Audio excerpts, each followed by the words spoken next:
Tango 1 at the top, we are at Pop-Up Vehicle. 10-4, Tango 1, you have control.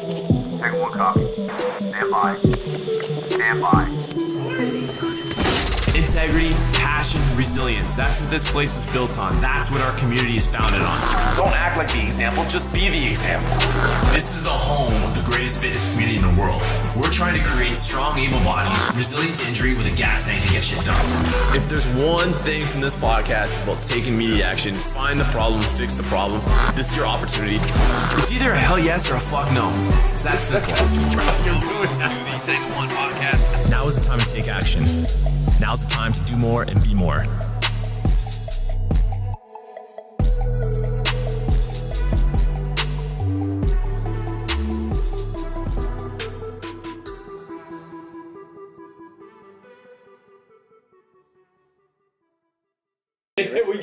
We got whenever you're ready. So we've got a new film guy today, a new editing crew in here, Irvin from IB Marketing, and he is he's leading us around. So I don't even know what the hell's going on right now. He's messing with the cameras. He's clapping.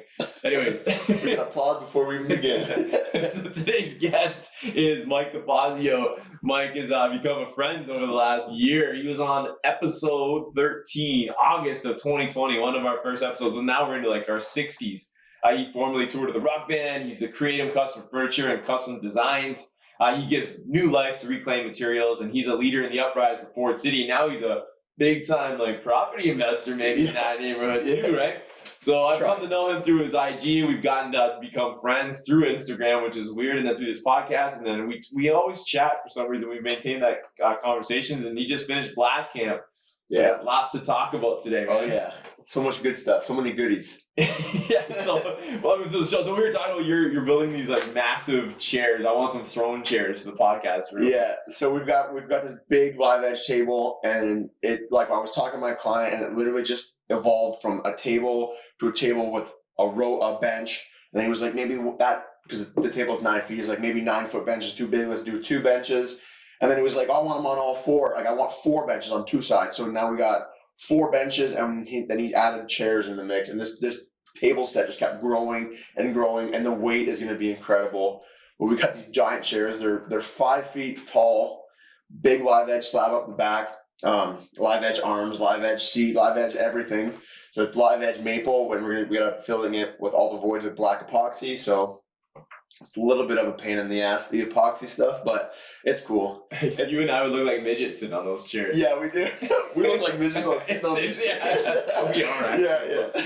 Two midgets. It's all good. So where do you get wood for like a project like that? So when It's always one of the coolest things about talking to you. Yeah. So we get our wood from everywhere. Most of our wood that we try to use is all reclaimed wood. We get it from like, either you get it from a construction company or like a deconstruction company, like a demo company that's selling material, and then we dry it proper so there's no bugs in it. That's kind of where most of our material comes from. Go back, was it? I never even thought of that. Yeah, because this is old wood. You have to. What do you do to dry it? So what kind of bugs would be in there? So, termites, ants, like just anything. Like what do you call it? Silver. I don't remember what they're called. I love how you're looking around this room. No, I'm just trying to think. There was a like whole beehive.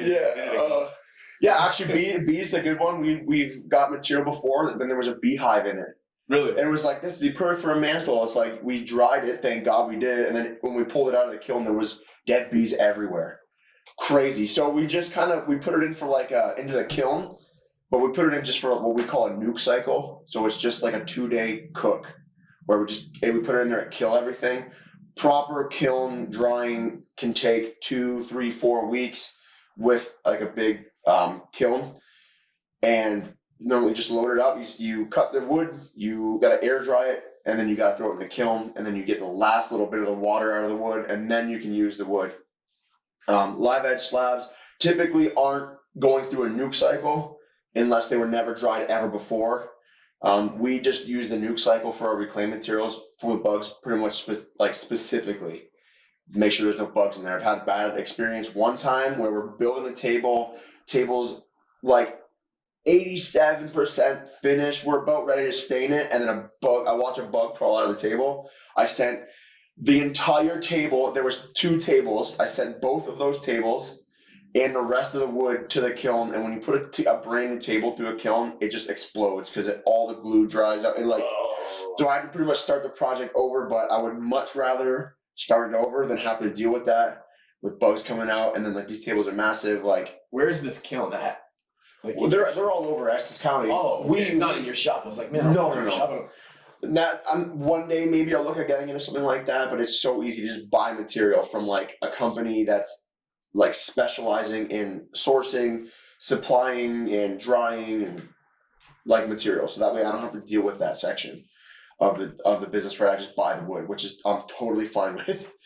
So yeah, there's a couple in Essex County, just quick. Like it's easy for us now that I have the relationship to buy whatever anyone needs. Like if you come to me and you say, Mike, I need a 10-foot slab, 36 inches wide for a bar, something like that, I just call my guys up and they'll send me pictures. I show you the pictures. You send the slabs, we reserve the material. If it's pre-dried or post-drying, depending on when we can pick it up. Like if it's pre-drying, we just leave it in the yard where it's air drying, and then it goes into the kiln when it's ready. Sometimes that air drying process can take like 2 years, 3 years. So you cut the tree down. Like I get asked all the time, or I get a phone call like, Mike, there's a huge tree. They just cut it down on this road. And I'm like, that tree is probably 8,000 pounds. Like I can't move it. 1, 2, I have to have it milled, and then I have to sit on it for 2 or 3 years. And then I gotta bring it to the kiln, and then we can use it. So like even when people knock down their own trees, they want to build a table out of their own tree from their backyard. It's like perfect. In like 3-4 years, you'll have a table. Really? Because it's a drying process, and you can't rush it. I didn't know that. Yeah, people ask me all the time. I'm like, well, how long ago did you cut it? It's like, oh, last weekend. It's like, put it in your garage, leave it there for 2 years, and call me later. Like, yeah, like I can't do nothing with this right now. I would love to. And like there's new technologies coming out every day on how to like speed up the drying process, but if you speed it up the wrong way, it'll literally just turn into a bunch of toothpicks. It's pretty crazy stuff. I had no idea. Yeah. So you do like a lot of how you started was just driving around like the alleys and finding cool stuff to use. Yeah. And I was at my guy, a mutual friend of ours, Kyle McDonald, who I want to grab on this podcast. So yeah, you definitely need to bring him here. But man, I was in his office, and the stuff that you guys did with like, it looks like, I don't know, was it old Brit? Like what the hell is it? It's like it looks like the Ambassador Bridge in his room. Like it's so sick. So you've seen the tables then. Yeah. So that is the biggest table we've ever built by like 12 feet. You know, like that's a 30-foot by 5-foot table. The amount of square footage on that table is insane. There's 2 tables in there, and then he's got the 30-footer, and then he's got a 14-footer. His whole idea, we came up with this term, what was it?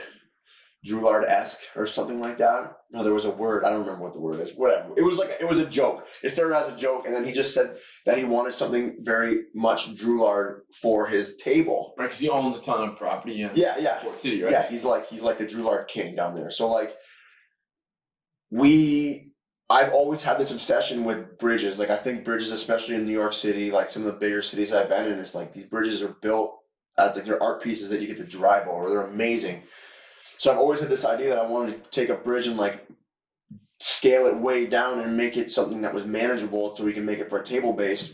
And when he came to me with that, I was like, my head went right away to the underpass at Drouillard and Wyandotte. And I can show you the picture of it. It's actually, I have a picture of the underpass, like a piece of the bridge. That is classic Windsor, man. Yeah. Anybody who's like not from this area or like maybe like didn't like, I mean, you're a Drouillard. I obviously like spent a lot of time on the police car, like around that neighborhood. That is Windsor to the T. Like if you're so good, just everywhere from standing under there to look right and left. So yeah, keep going. Sorry. No, it's all good. So he just wanted that. He wanted something Drouillard. I always wanted to do the bridge thing. So I took a picture of it. I sent him a picture of it. I said, we're gonna flip this upside down, like this piece of the bridge. We're gonna flip it upside down. It's gonna be the actual base of the table. He loved it. Don't know if we liked the price of it, but it was because it was a massive. Man, that guy doesn't like the price of anything. I hope you're listening, Kyle. I know you listen to this podcast. He doesn't like the price of anything, but buys everything. I still think Kyle is the man. So, this table, we rebuilt the bridge. It was actually 2,000 pounds of metal. Like that is an actual 2,000 pound base not the tabletops. Oh my God. The base is 2,000 pounds of steel. The guys were actually concerned about like the weight of the floor. They're like, this table is going to end up in a basement. They don't even have a basement in that building, but it's going to end up in the basement. The color of that, I actually walked down to the bridge to the underpass there, and I just peeled a piece of rust off with the color. And the company that painted it used the same paint that they used to paint the Ambassador Bridge, and they made this custom paint match to match the Drouillard color. The underpass color of that bridge, and they painted it with the same paint they used to paint the Ambassador Bridge. So it's got so much Windsor, it's Windsor history right there. And to make it even better, all the wood that we used to build the top came out of the building that it's in. So all the floor joists and ceiling joists in the building that their office is in now, we took all those joists and we remade their tops out of it. Wow. So we took all the wood. It's so I call these trophy pieces. Right? Like a trophy piece meaning you've made it through this massive reno, and now you've got this crazy sick piece of furniture with a story to tell of how you got from point A to point B of the reno. It's a trophy. Like, you made it, congratulations, here's your sick ass piece of furniture. Yeah, we're gonna try to see if you can remind me, we're trying to hook in a picture of that maybe for the YouTube version of this.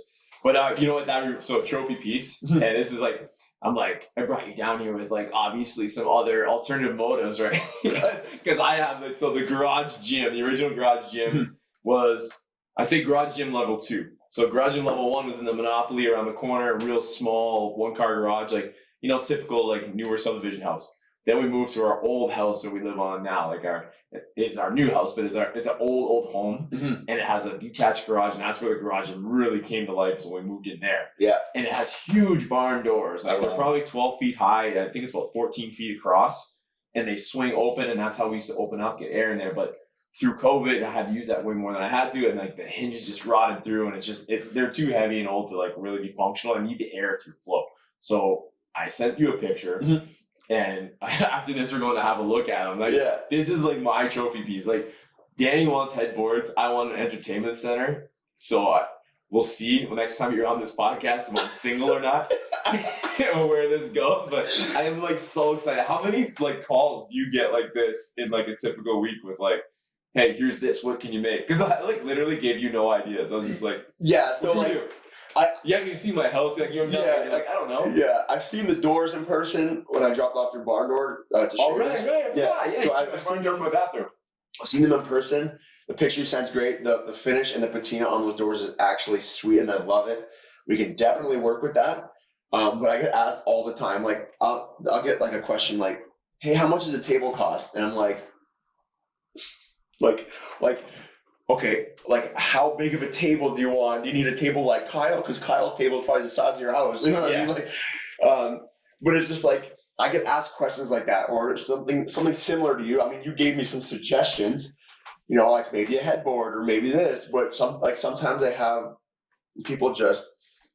So we've done a lot of weird projects that are we've taken pianos and we've turned the pianos into bookshelves, and we've taken staircases and we've turned them into conference room tables, and we've taken old scales and made bar cards, or a bar table. We've done some really weird stuff, and there's some stuff on the YouTube there if you want to see some of those videos. We haven't done those in a long time, but sometimes I just get someone asking me hey, this is a sentimental piece, this means something to me, and I want you to do whatever you want with it. And then at that point, the first question is what do you need?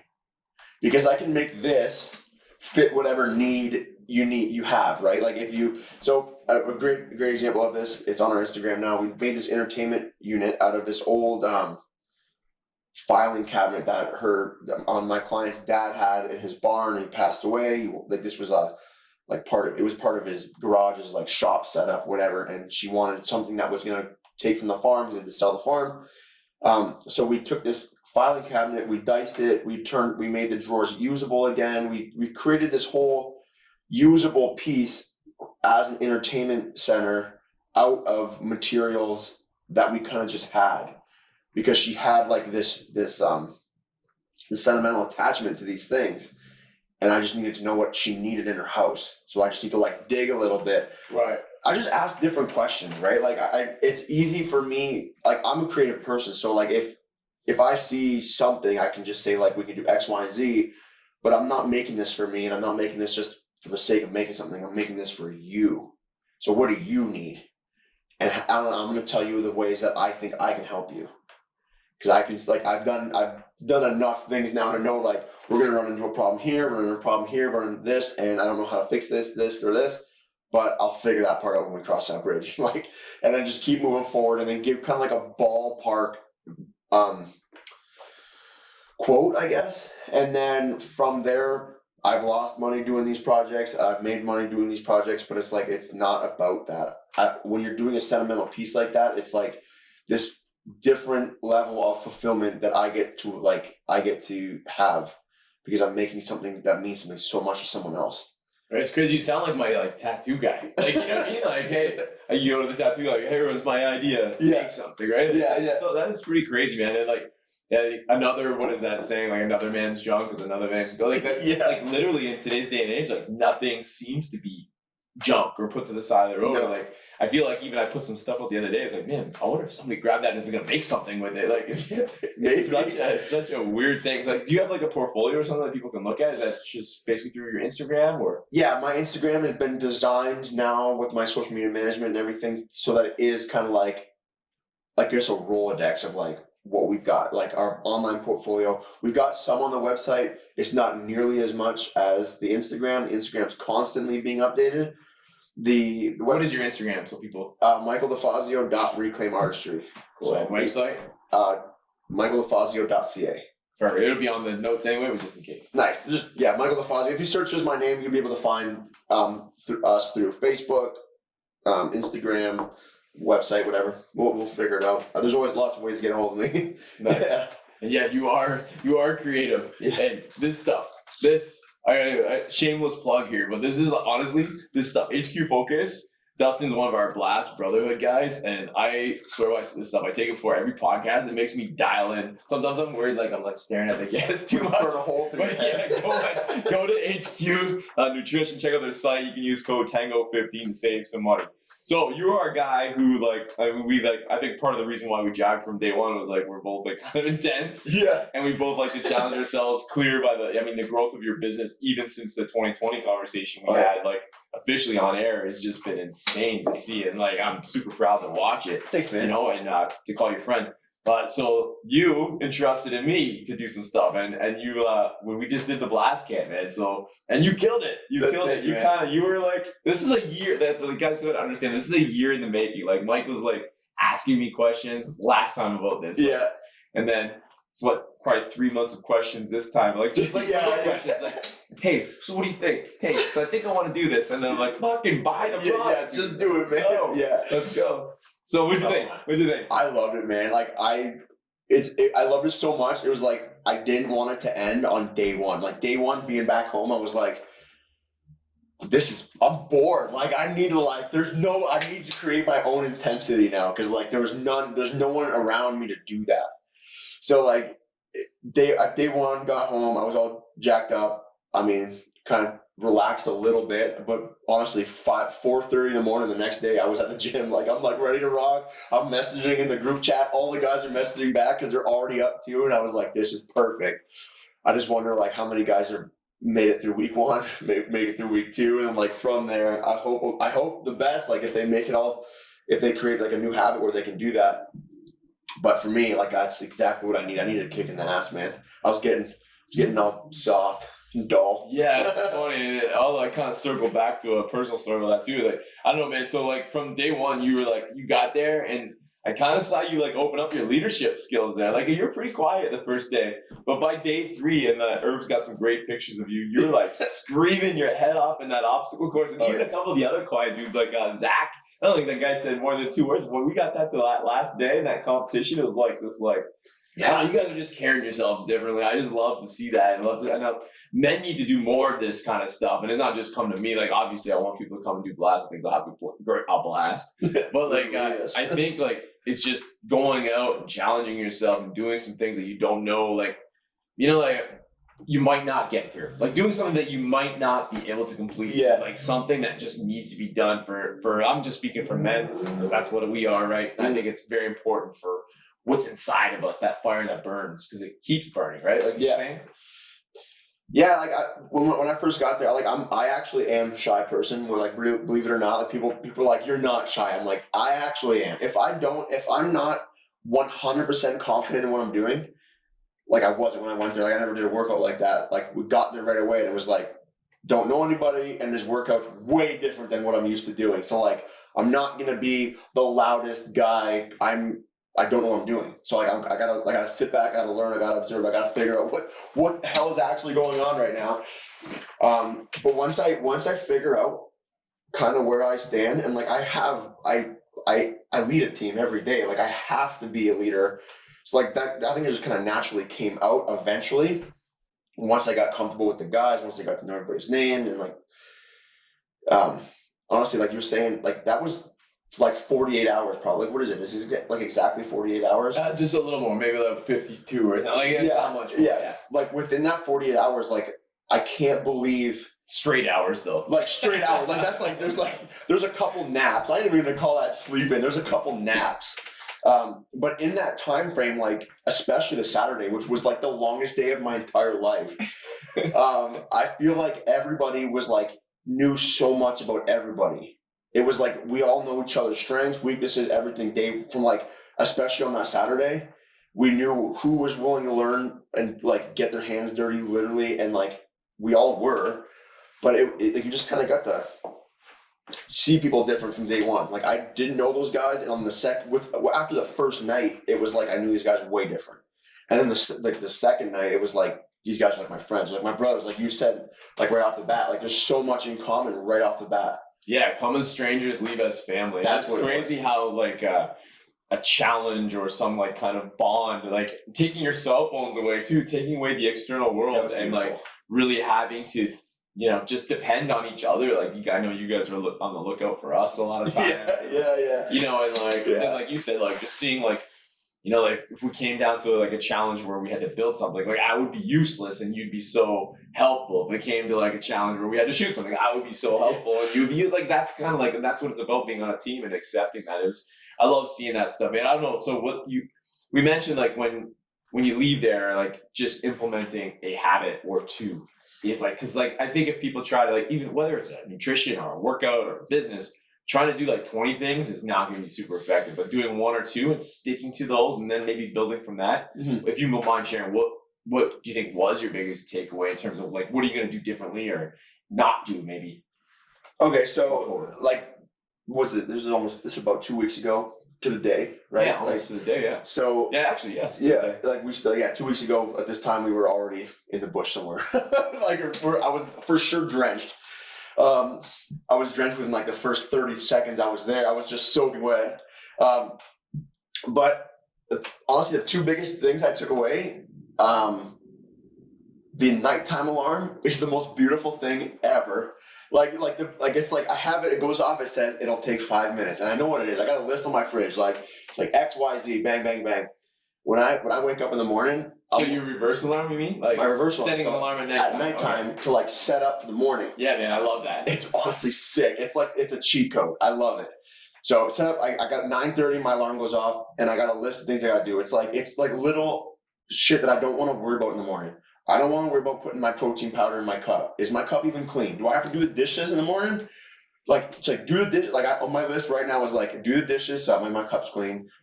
Fill my protein powder in my cup so it's ready to rock. Get the coffee in the coffee maker. Get the what else I got? Make sure my water bottle's good. My water filter is ready to rock. Like I got like this big fancy water filter and I love my filtered water. It's a bunch of things where I don't have to think in the morning anymore. And it literally took off. It's not even a time thing. It's like it's a mental energy thing. Yes. I don't have to think about if the coffee's right. If I have to go in the cupboard, get the coffee out, fill the pod so I can put it in the coffee maker, like it's done. And I just gotta put it in. Yeah, and it's like you're going to bed and you're like, fuck yeah, like I'm ready to kill it first thing when I wake up. Yeah. And that I think that's big for me too, and I do very similar. That's interesting to hear. We do all these wild things on this camp, yeah. and it's always these like little simple, not simple. I mean, they're so important, but like it's the things I never thought people would be taking away when I first ran this camp. Yeah. Now that's kind of like cheat codes, man. Like I honestly think they're just little cheat codes to life. It's like this does not deserve all my attention at 4 a.m. Like the only thing that deserves my attention at 4 in the morning is not crashing on the way to the gym. You know what I mean? Because I'm still asleep. I'm driving to the gym, like trying to get there so I can go get a workout in. Like, it's just like I don't need to think about this. Like I wake up early so I can get ahead in the day. I don't need to worry about my clothes not being ready, or like if I even have clean clothes because I didn't do the laundry the night before. Like just simple stuff. Like just get it done. It takes 5 minutes. It actually takes 5 minutes. Obviously there's still room for improvement with me. Like every day I'm doing my things in the morning. It's like I don't need to worry about this in the morning. Right on my list, I'll do it at night because my alarm goes off, and it just takes another 5 minutes. That's crazy. And yeah, like when you wake up, you're stacking wins. Yeah. And like I don't like it sounds ridiculous to say, but you wake up and you're like, go to get your protein cup, and now you gotta wash it. Like you started the day with a loss a little bit. Yeah. Oh damn it. Right? And like mentally that's a lot. I mean, it's not a big loss, it's not a life-changing loss, but it is in a way. It's like, like you're now setting itself up. You're gonna go get it and you're gonna grab your cup, jump in that truck, or jump on your bike, whatever it is, and head to the gym and smash some weights. Yeah. And then when you get home, you're ready to start that day. Man, it's ready to rock. Everything's done. It's massive. I love hearing that. You still running your quadrants with your team? So that's changed everything. It's actually so good. So like the quadrants, I mean, for people who don't know, it's like a to-do list quadrant. Like, do you want to explain it? Or yeah, it's like a priority list. Yeah. I help people with kind of determining if you want to look something up, look up Eisenhower chart, you'll get an idea. I've kind of like dumbed it down for meatheads like us. Like Eisenhower was like way more complicated guy than I was. So, I dumbed it down and I mix business and personal all in that and build life around my work build work around my life rather than life around work. And that's, which is huge for entrepreneurs and motivated people. Yes. Yeah. Cause like before I would just work forever. I would never end. There would never be an end of the day. And that's the problem with a to-do list. And honestly, I still do my personal to-do list. It's literally just a never-ending list. So I know that I need to implement the quadrants. I implemented the quadrants in my shop though. Every morning back in the day. I love this, dude, because this is a different way. I don't know that anybody's ever given me feedback that this is what they've done. Dude, when you wrote that on the board, it was like, it was like, how have I never even thought about this? Because every morning I would just wake up, do my thing, I get my whole day started, and then I would write out a list for each of my guys. And that list, sometimes throughout the week, I would rewrite every day. So Monday, Tuesday, Wednesday, if they never got to that thing on their list, I had to rewrite it Tuesday, Wednesday. Okay, then they finally got to it Thursday. Now I have it where I give each of the guys their own notepad. And I have this whiteboard that has our priority list. So there's priority 1s, 2s, the noise, and then there's the non-negotiables. So the priority list, 1 and 2 are kind of where the guys focus on the most. We'll go through that priority list. And if the job didn't get finished on Monday, it's still the top of the priority list. I don't have to rewrite it again. Right. Just little things like that, right? And it's just like, okay, where are we at with this? Who's working on what? And then they're like, I'll take this, I'll take that. And then it goes down the list. I'll take this, I'll take that. And the second priority list is kind of like if you were stuck in glue, something's drying here, glue's drying here, we can't touch that project. Can you help one of the guys on their project? No. If you can't do that, jump down here. Right at the top of that priority list, I have the saying that you said right when we got there too. Leadership is the problem, leadership is the solution. And I was like, that's so good. So that's at the top. And the reason why I love this the quadrant so much this way, I'm not writing a list anymore. I'm not assigning responsibility anymore. The guys are taking it on themselves, and this is what I wanted to do. This is what I want my whole business to revolve around. I don't want to be the guy sitting at the top saying, why isn't X, Y, and Z done?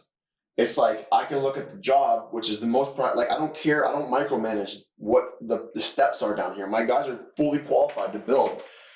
I just need the job done, right? So like at the top of the list, so you're gonna do this, you're gonna do this, you're gonna do that. Perfect. Why isn't it done? X, Y, Z. Okay, how do we fix it?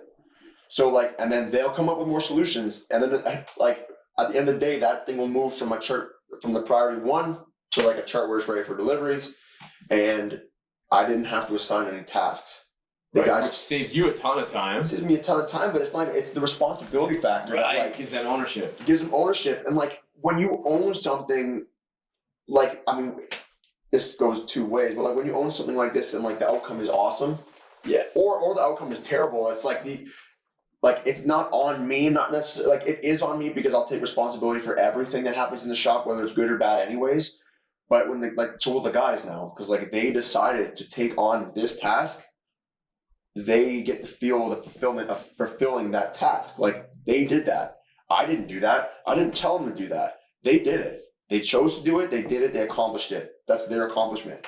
And like it's a win for everybody in the shop. It's like such a huge, empowering thing. And like I just feel like it was just another one. It's just another cheat code. Yeah, you know what's so funny about this one is the action planning stuff. So I've been doing this for years, and I kind of coined those terms and played with them and just made it my own. And I would like help my team here at the gym with them and kind of give it guidance when people would ask, whatever. And then the first blast camp, we did whatever we had done was finished early, and the guys were just kind of standing there. And like, oh fuck, I can't just keep them like sitting around. Like I gotta teach them something. So I'm like, I like drew this up on the board and like went through it.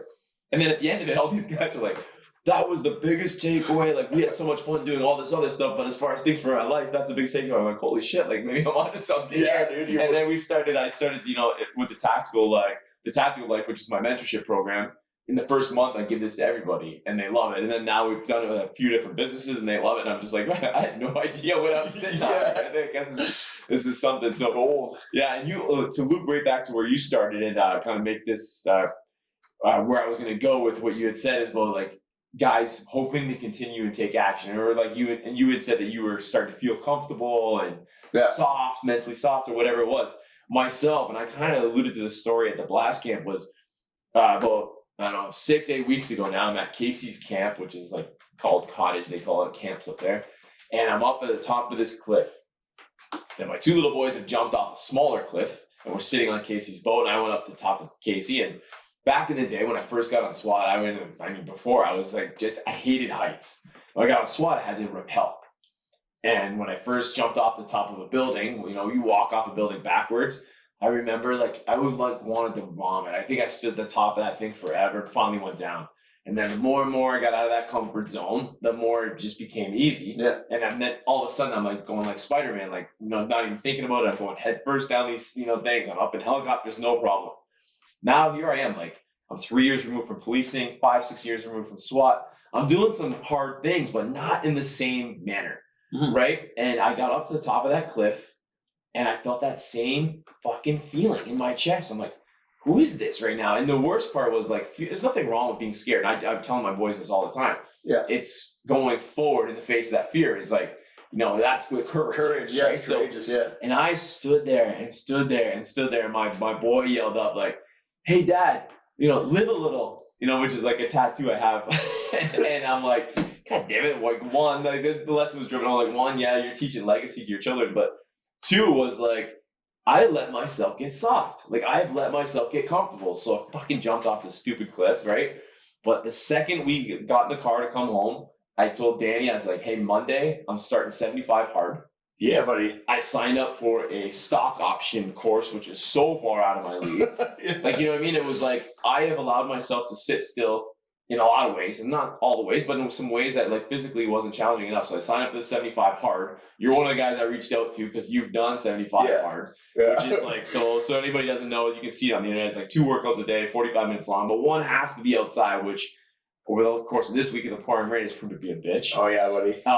You have to eat a meal plan. You got to drink a shit ton of water, as you see me pounding down water here, and you can't have a drink for the whole time. I didn't say I would read 10 pages of a book. And then you got your selfie. Yeah, I know. Daily selfie. That is not a problem for me. I love it. but man, this thing, and you completed it. And what was your biggest challenge, you think, in that 75 hard?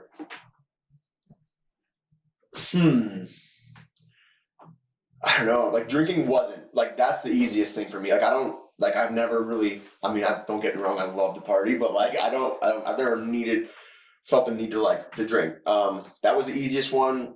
The selfie one, that one I got really close. I remember there was one time, I was so strict about this shit. I woke up, I went to bed. I woke up sweating. I was like, I didn't take my fucking picture.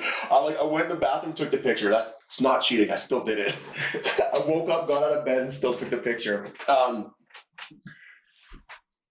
It was the hardest, the whole thing is supposed to be hard, right? Like you're talking about getting comfortable and like you're like going out of your comfort zone and growing is not supposed to feel nice. You're like your comfort zone is where it's supposed to feel nice. It's funny because we bust our ass to get to this comfort zone, and the second we get there, we're like, we start to die a little bit. And we're like, my purpose is gone. Like I'm getting soft, and like, you know what I mean? Like it's like we bust our ass to have all this comfort in life, and then we have it, and then it slowly starts to deteriorate us. But yeah, that's kind of going off topic here. But 75 hard, I got caught in a rough patch, and I told you about this. There's a lot going on. Like like I said, properties. I was in the middle of a renovation. I'm running my business, and at that time I was on a rush job that was like I was putting in 14, 16-hour days on this job. That was probably, I remember there was one day I did 18 hours there, which was insane.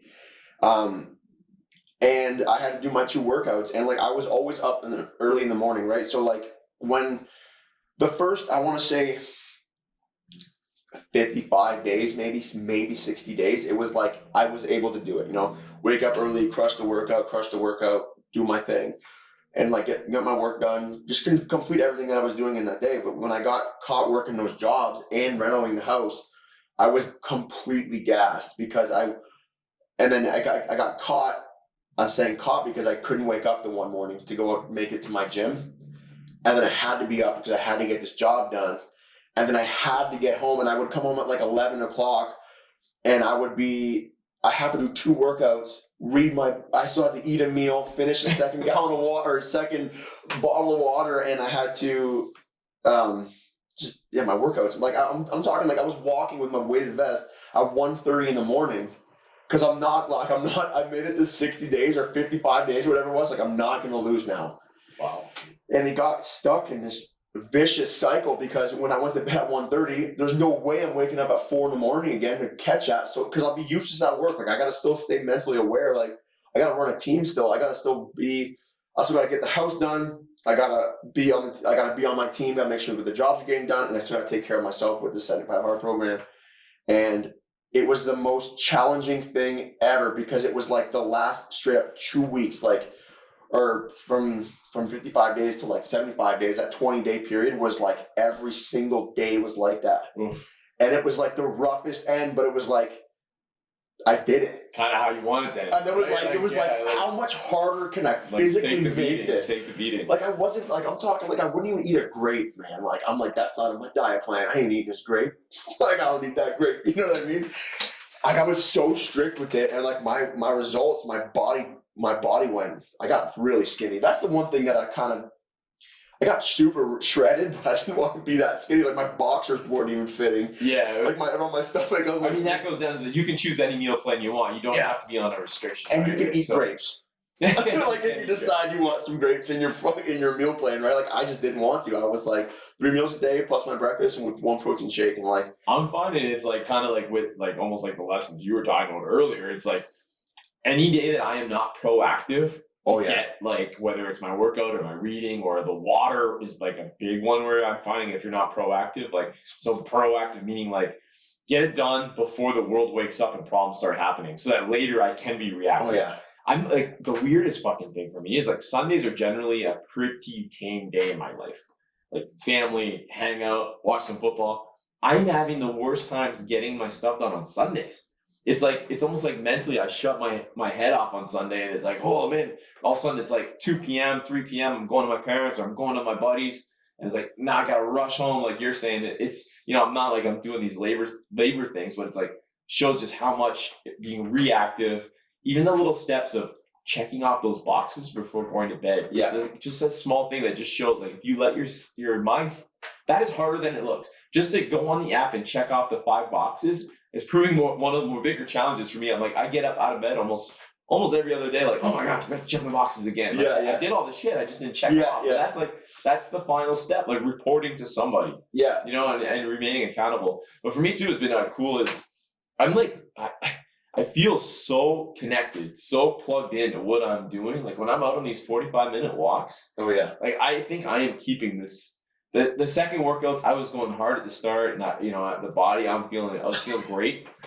I'm 43 years old, man. I was like, by the week 3, I was so sore and gassed. Your body's gassed. I switched to I lift weights in the morning and then I'll walk in the evening, or vice versa. Today I walked this morning, put that vest on and stuff. But I feel super connected with stuff, and noticing on my walks, I'm like, oh, look at that butterfly. Isn't it it's so beautiful, man? That's what when you were messaging me the other day, it was cold and rainy. Those were my favorite days. I did it in, I think I ended December 15th or 20th or something like that. So I was walking through blizzards, man.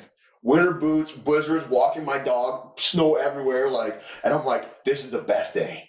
I was just how much harder can I possibly get it so I can prove to myself that I can actually do it. I want to be the guy that can kick my own ass. If I can't do it, that's an issue. I need to be able to mentally and physically kick my own ass. That's a thing that I always want to be able to I need to be able to do that to myself, and this just makes me tougher, mentally strong. I can do this. I'm in control here. I'm the one making the decisions and dealing with the outcomes. Right, and that's ownership at its finest, man. Speaking of kicking ass, I got Marco and Carmen from Glass Camp. Yeah, I think we're gonna be starting up some MMA here. I can't wait. I think we're starting some MMA, and I cannot wait myself. I'm so I got a meeting with them this weekend to work over the details, but I think it's gonna be sick, man. That was one of my favorite things. And I was super sore. What was his name? Aiden. Aiden kicked my ass a little bit, I think. Kid. Yeah. That guy was 26 or 20. Yeah, it's 26. Yeah. He's good. He's a good dude. It's funny. It went from 50 years old to 21 years old in that program. It's beautiful, man. Yeah. I can't explain it. It was such an unreal feeling being there like that. Being around surrounded by people that have the same mindset and that they want more. They need more. They physically and mentally need something right now. Yes. And that's 100% what it's going to get. It's either going to show you what you're missing or it's going to give you what you were missing. Yeah. Feed that hunger. Yeah. Feed that hunger. And you know what? You deal with some issues. That's one of the things we do there is deal with some issues, and we're not going to get into that thing, but I think that's a very surprising part to people. Yeah. Come in there and, and do some fucking real, dig deep inside your heart and get some shit out that you should probably be dealing with. And I think that part goes, it's just you leave there feeling, even myself, as busy as I am, not that I'm not doing the physical stuff you're doing, but I'm very busy. I'm very invested and I'm very plugged in. But when I leave there so recharged. Even though I was exhausted on Sunday and slept like a baby for a few days. Took me till Thursday, I think, to catch up. But really, I would. Oh, old man, I don't sleep at all on that program. I'm not running around and shit like that. That's true. I literally do not sleep. And Bart to do his thing, and Bart and I at the end of that thing just to sit there. That's the only time in the last I'm 45 days into 75 hard, so 46 days without a drink, which is by far the longest of my life. And that was the only time I really wanted a drink. And it was for the right reasons. I wanted to just have a real celebration shot, Bart Guy's tradition at the end of it is to have a couple of whiskeys and when nobody's at that camp and it's real quiet. That's the one thing I missed. So man, it was awesome to have you guys there. I'm so pumped. So tell me, man, I know there's gotta be something in your head right now. What's next? What's next for you? Anything big on the horizon? Stumped you with this. There's things in the works, right? So I'm mid projects right now. I got the 10 unit that I'm working on right now.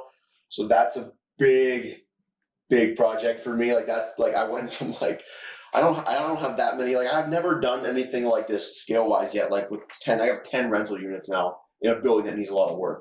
And I have a very high standard of what I want to own. So if I get a place that needs, the floors are okay, the doors are okay, cabinets are okay, I'm ripping it all out. It's not, I don't want to own this. I don't feel proud owning that. So I bought a building that was okay. So now I'm ripping up stuff that's okay and 100% rentable, but it's not what I want. I have a standard that I want to hit, and I want to attract a specific type of person to live in my buildings because I have a vision for my neighborhood. Yeah, I fucking love that you said that because I was hoping you'd hit that because I know that's where you want to go. That's what I love about it. It's you're not just doing this for you. You want that neighborhood to be better. You want it to be the beauty that it once was. And anybody who walks through that, and you see some of the buildings Kyle's redone and some of the stuff that you're doing and other people. it just those old buildings have something to them that are just So much outstanding. character. I got lucky enough to walk through that one building with you, and like it's got the potential's there, man. Yeah. I just love to hear people that are like doing it for something bigger than their own gains, which is amazing to hear. I mean, like the gains come. Like it's like, I don't know, like what am Do I? more for others, man. Be Yeah, more for yeah. yourself. Like I want to, like I sent a video of like this unit that was like, it's construction site. I'm like, this is the unit, you know, like this is what's it's going to be done. Like here's some of the finishes in a box, whatever. She's like, oh my god, it's so nice. And I'm like, it's not like it's super nice. Like they're nice. Like I said, I have a standard that I want. I'm not going for like like $1,000 tap. Like I'm never gonna put that in there, but you know, I'm gonna get like one that's gonna fit the design and the time, and like it's gonna be awesome.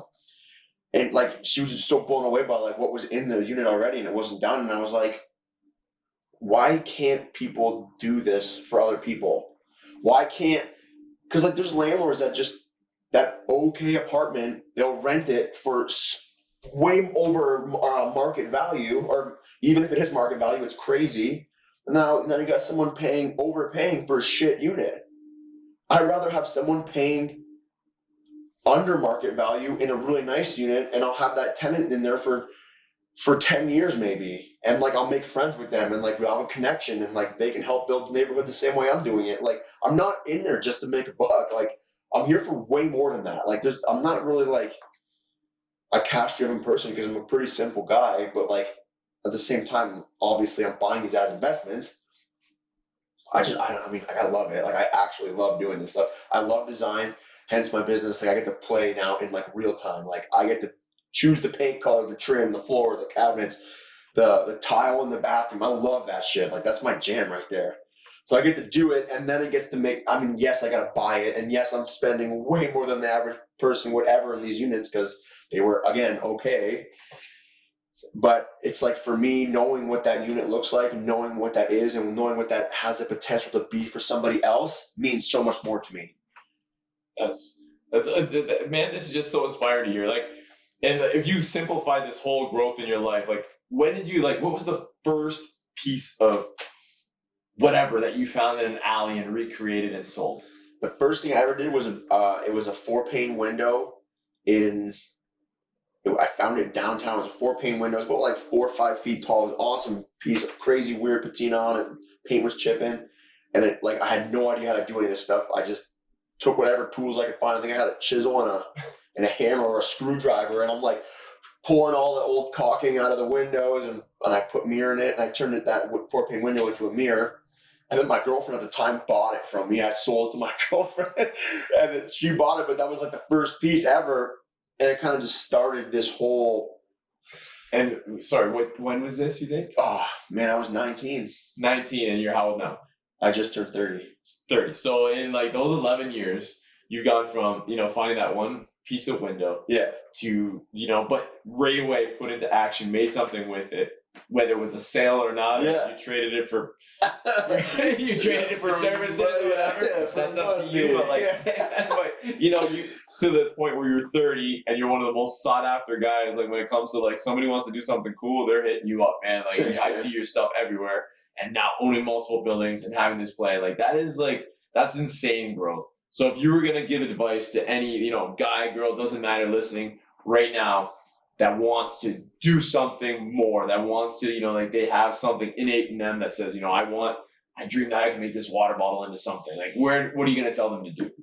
It's like, I didn't really know how to answer this question until you said that water bottle thing. Like, I am living proof that you could literally do whatever you want and you can make money in it. I literally created a business picking up garbage and selling it.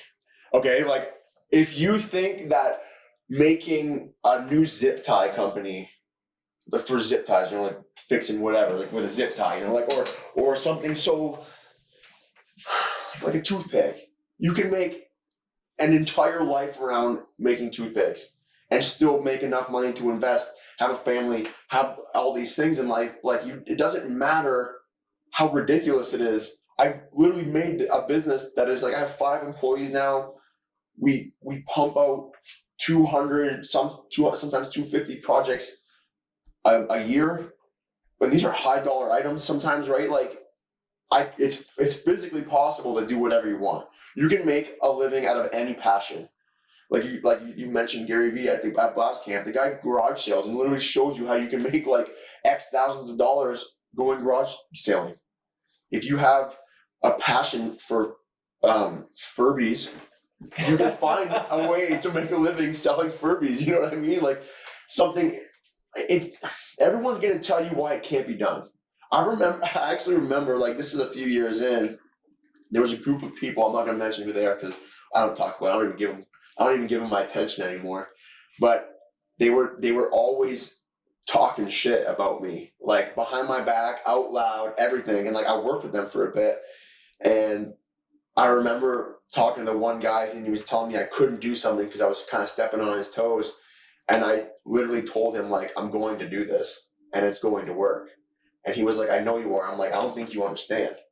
And I've honestly taken 3/4 of that guy's market share of like our little area. Like we still work primarily for like Windsor, Essex County, Leamington. Like I've shipped like 2 projects ever.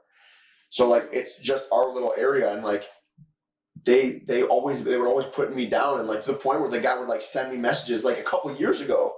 I'm like, man, I've got like staff. I've got a fully operational business. Like I could somewhat step away and this would still work. And you're still talking shit.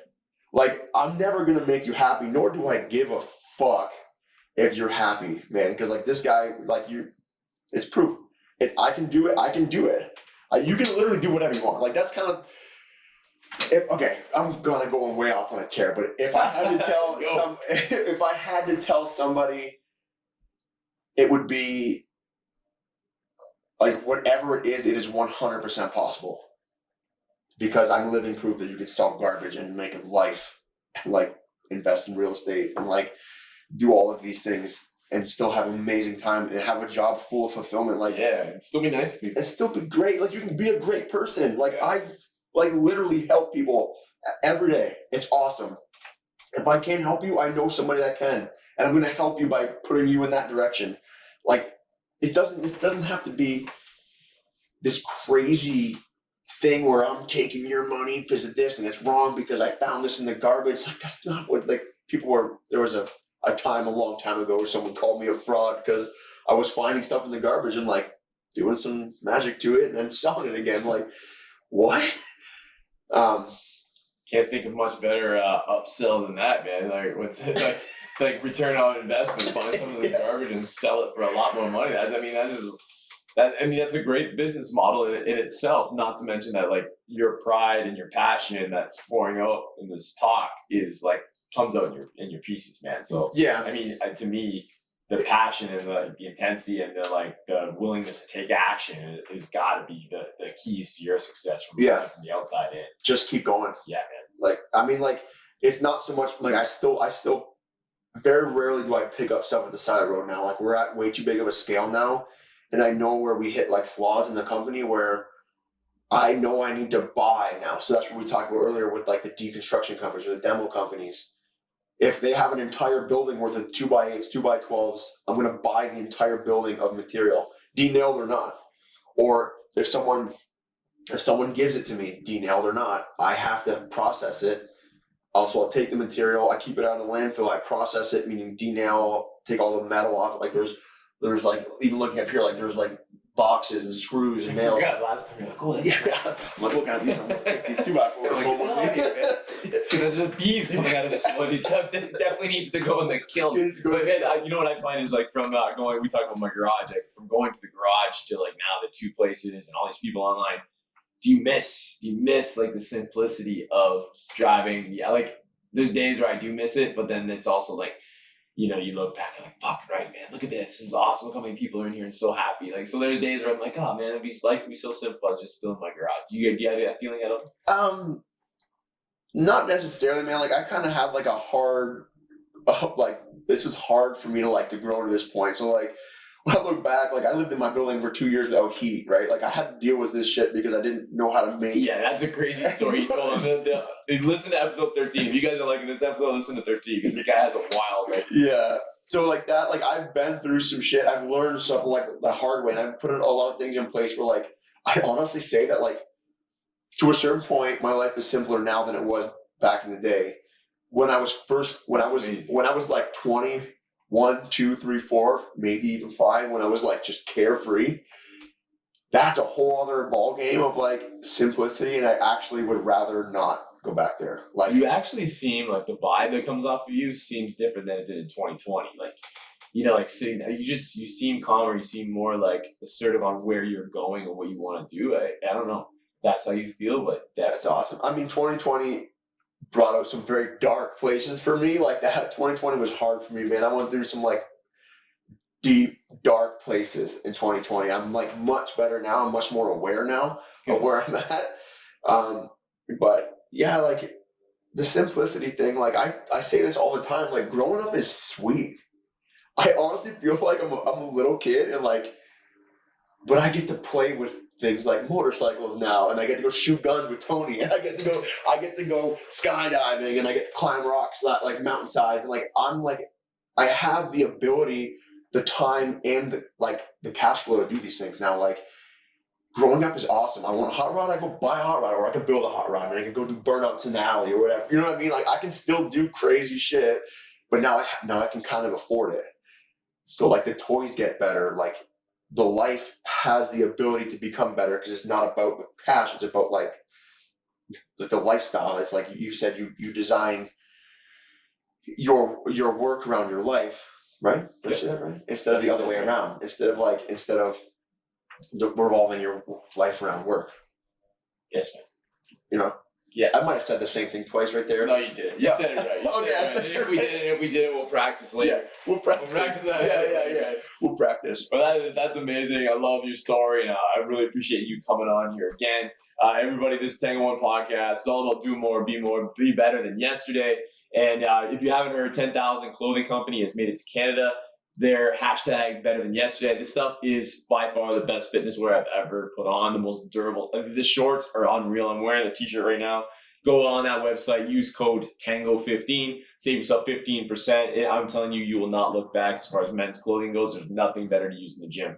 So that is a wrap on this episode. Thank you for coming in, man. And thank you guys all for listening. Catch you next time. Subscribe, please. Check out the show notes for Mike's information. See ya. Now's the time to do more and be more.